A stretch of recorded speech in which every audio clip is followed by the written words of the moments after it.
Good morning, friends.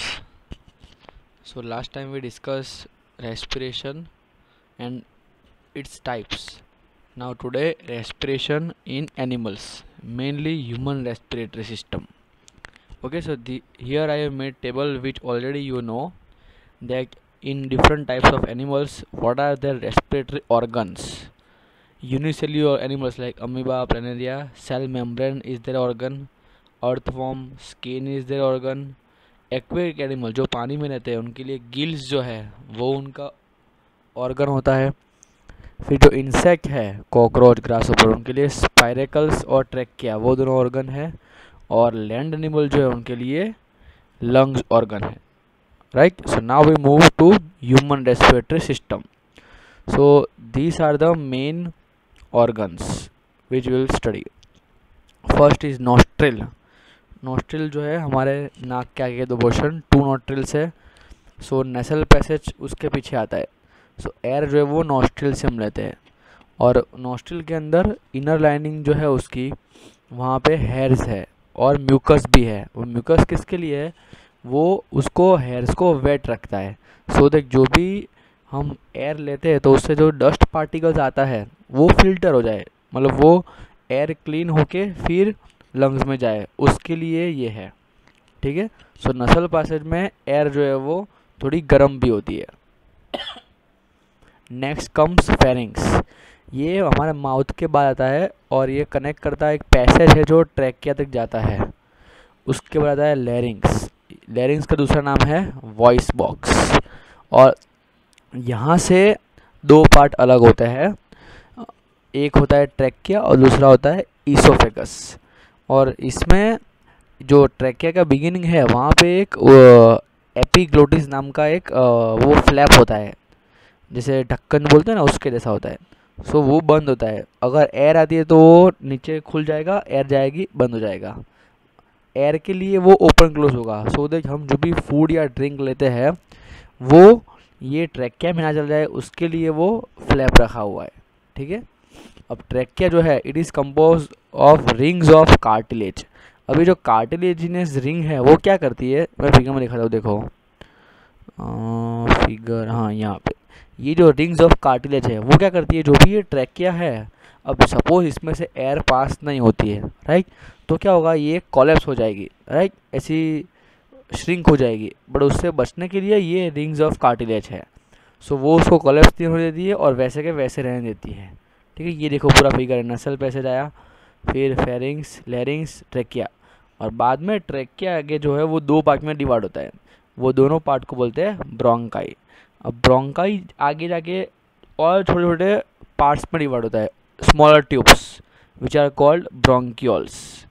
And at the end of each bronchioles there is a alveolar sac which is called alveoli. ठीक है। सो ये सारे parts जो है वो यहाँ पे लिखे हुए ब्रोंकाई, राइट, और हर एक ब्रोंकाई उसके नीचे ब्रोंक्यूल्स सब ब्रांचेस है, और उसके नीचे आता है हर एक ब्रोंक्यूल्स के नीचे एल्वियोली। सो एल्वियोली जो है ये मेन जगह है जहाँ पे ऑक्सीजन और कार्बन डाइऑक्साइड का गैस का एक्सचेंज होता है। ठीक है। ये होता है because of pressure difference, diffusion process इसको बोल सकते हो आप। नाउ हम अब स्टडी करते हैं ब्रीथिंग मैकेनिज्म। ये देखो, ये आप लोगों ने शायद 8th में पढ़ा होगा शायद, ये इन्हेलेशन और एक्सहेलेशन है। तो यहाँ पे क्या होता है, यहाँ पे नीचे एक पार्ट होता है डायाफ्राम। ये डायाफ्राम क्या करता है, एक छोटा सा एक मेम्ब्रेन है जो हमारा लंग्स का पार्ट है, उसको हमारे मतलब थ्रोट की चैम्बर को पूरे एब्डोमिनल, जो हमारे डाइजेस्टिव सिस्टम में देखा था हमने स्टमक, वो सब इसके नीचे स्टार्ट होता है। सो वो दोनों को अलग करने का ये मेम्ब्रेन है डायाफ्राम। ओके। सो जब हम एयर लेते हैं सो क्या होता है, ये रिब्स जो है, रिब्स ये जो भी बोन से कनेक्टेड होते हैं, सो ये मूव आउट होता है, मतलब ये फूलता है, और diaphragm moves down. And during exhalation जब एयर हम बाहर निकालते हैं तब क्या होता है कि ये जो रिब्स है ये इनसाइड मूव होते हैं और डायाफ्राम जो है वो अपवर्ड मूव होता है। ठीक है। सो लंग्स एक्सपांड होता है during inhale and during exhalation lung, हमारे जो लंग्स जो है वो कॉन्ट्रैक्ट होते हैं। ठीक है। और डायाफ्राम अपवर्ड आता है। अब है रेस्पिरेशन का mechanism.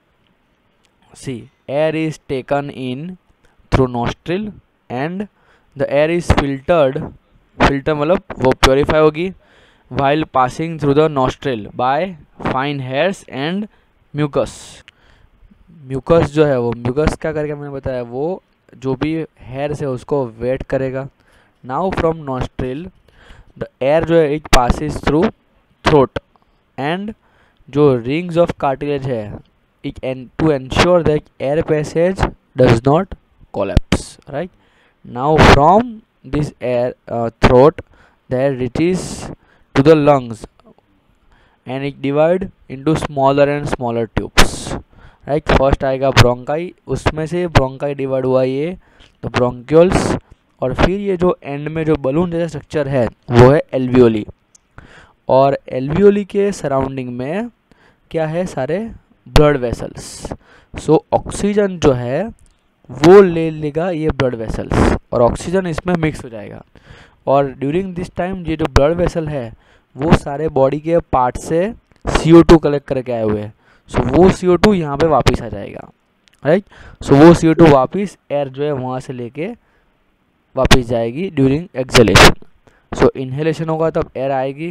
राइट एल्वियोली की जगह जो है वो फूल जाएगी और ब्लड वेसल्स जो उसमें से पास होते हैं उसमें ऑक्सीजन मिक्स हो जाएगा और वो ब्लड वेसल का जो CO2 है वो इधर से वापस चला जाएगा. But during this breathing cycle थोड़ी एयर यहाँ पे प्रेजेंट होती है लंग्स में जिसको बोलते हैं रेसिड्यूअल एयर. वाई? बिकॉज जो CO2 है वो लेने के लिए तो वो कुछ एयर यहाँ प्रेजेंट होती है जिसने CO2 ले लिया होता है.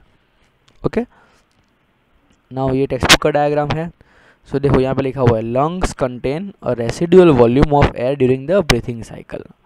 नाउ अब ये जो ऑक्सीजन लिया वो किसने लिया, ब्लड वेसल्स. अब ब्लड वेसल्स के अंदर ऐसा एक पिगमेंट है, ऐसा एक पार्ट है जिसका ऑक्सीजन से एफिनिटी बहुत ज़्यादा है, मतलब बहुत अट्रैक्शन है हाई, और वो ऑक्सीजन को अपने में मिला लेता है.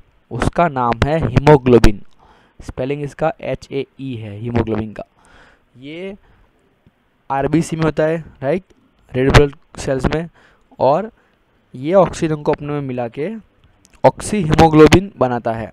जिससे क्या होता है कि जहाँ जहाँ पे भी ऑक्सीजन की डेफिशिएंसी है हमारे सेल्स में वहाँ पे ये ब्लड वेसल्स जब जाएगी तब उसमें से ऑक्सीजन उधर वो ट्रांसपोर्ट कर देगा. ठीक है. नाउ अब जो कार्बन डाइऑक्साइड है वो जब सेल में से वापस आता है तब वो वाटर में डिसॉल्व होकर आता है because it is more soluble in water. So इसीलिए वो हमारे ब्लड से ही वो ट्रांसफ़र होता है. ठीक है. एंड हीमोग्लोबिन जो है वो लार्ज एनिमल्स के, मतलब हमारे जैसे एनिमल एलिफेंट, बर्ड्स, वो सब के लिए ही ये पॉसिबल है. बाकी सब में डायरेक्ट ऑक्सीजन डिफ्यूजन से जाता है. अगर हमारी बॉडी में डिफ्यूजन से ऑक्सीजन ट्रांसफ़र होगा तो लंग्स से जो हमारा पाँव का जो टो है, थंब, वो वहाँ तक जाने के लिए ऑक्सीजन को 3 साल लगेंगे अगर डिफ्यूजन से जाता होगा तो. But thanks to this haemoglobin and blood vessels जो इंस्टेंटली ऑक्सीजन को लेके एवरी पार्ट्स ऑफ बॉडी में वो ऑक्सीजन पहुंचा देते हैं. ठीक है. सो ये है main respiratory system. Main organ आपको याद रखना है और साइकिल रखने की. एयर आएगी यहाँ पे नोस्ट्रिल से, क्लीन होगी यहाँ फिल्टर, देन लैरिंग्स के बाद ट्रैकिया में वो जिसको बोलते हैं एयर पाइप या विंड पाइप. सो वो कलेप्स नहीं हो जाए, वो कौन है, रिंग्स ऑफ कार्टिलेज. यहाँ से डिवाइड होगी ब्रोंकाई में, ईच लंग्स में, देन ब्रोंक्यूल्स, और देन एंड पे एल्वियोली.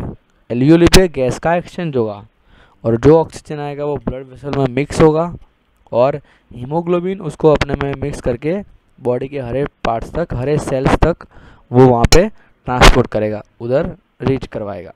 और CO2 जो है वो वाटर में सोल्यूबल होकर वापस आ जाएगा ब्लड वेसल से और यहीं से यही पाथ से वो एक्सेल हो जाएगा.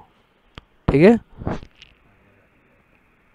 तो होमवर्क में आपको इसका मैं डायग्राम की टेक्निक भेज रहा हूँ. तो डायग्राम के साथ ये लिखना है रेस्पिरेशन इन ह्यूमन बीइंग्स. ठीक है. ऊपर वाला ये पार्ट्स जो है वो समझने के लिए था सिर्फ. Thank you.